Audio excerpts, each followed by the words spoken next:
Every year on the 26th of January, India celebrates Republic Day. We see the national flag, we hear patriotic songs, we watch the parade on television. But today let us pause for a moment and ask a simple question. What exactly are we celebrating? India became independent on 15th August 1947, but independence alone does not make a nation strong.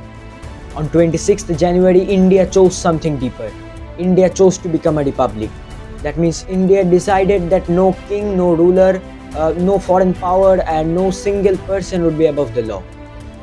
The people would be supreme and the constitution would be the guide. The date 26th January was not chosen by chance. On 26th January 1930, Indian leaders declared Purna Swaraj. That meant complete independence from British rule. It was a bold promise, a promise made when freedom still looked far away. Exactly 20 years later, on the same date, India fulfilled that promise by giving itself a constitution. It was India telling the world, we remember our words, we respect our history. Writing a constitution was not easy. India was newly free.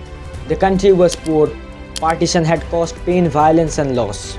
Yet leaders from different regions, religions and languages and ideologies came together. They debated, they disagreed, they argued strongly, but they did not break.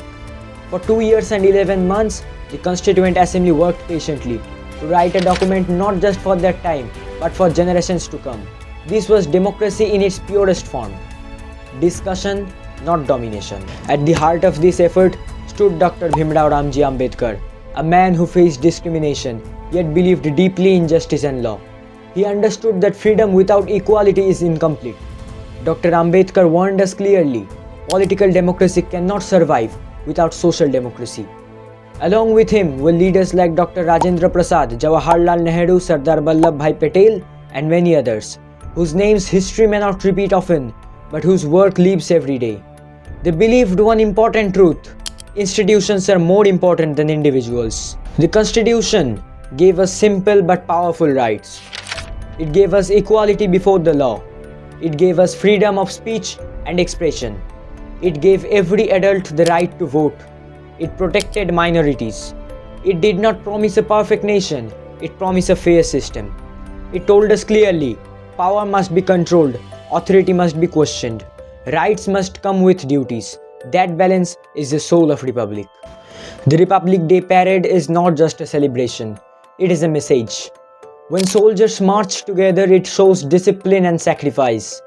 When states present their cultures, it shows unity in diversity. When children perform, it shows hope for the future. Every step, every color, every song reminds us that India is many voices, but one republic. A republic does not survive only through laws. It survives when citizens stay aware. When people ask questions instead of blindly following.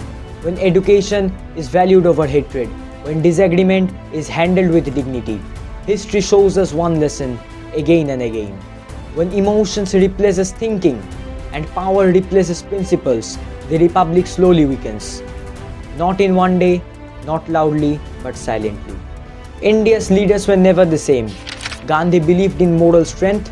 Netaji believed in fearless resistance. Nehru believed in institutions and planning. Ambedkar believed in constitutional justice. Different paths, one destination. They taught us that loving India does not mean agreeing with everyone. It does mean respecting the Republic. Republic Day is not only about remembering history. It is about asking ourselves a question. Are we protecting the Constitution or only celebrating it once a year? Are we strengthening institutions or weakening them for convenience? The Constitution lives only when citizens live by it. On this Republic Day, let us not just feel proud, let us feel responsible. Happy Republic Day. Jai Hind, Jai Bharat.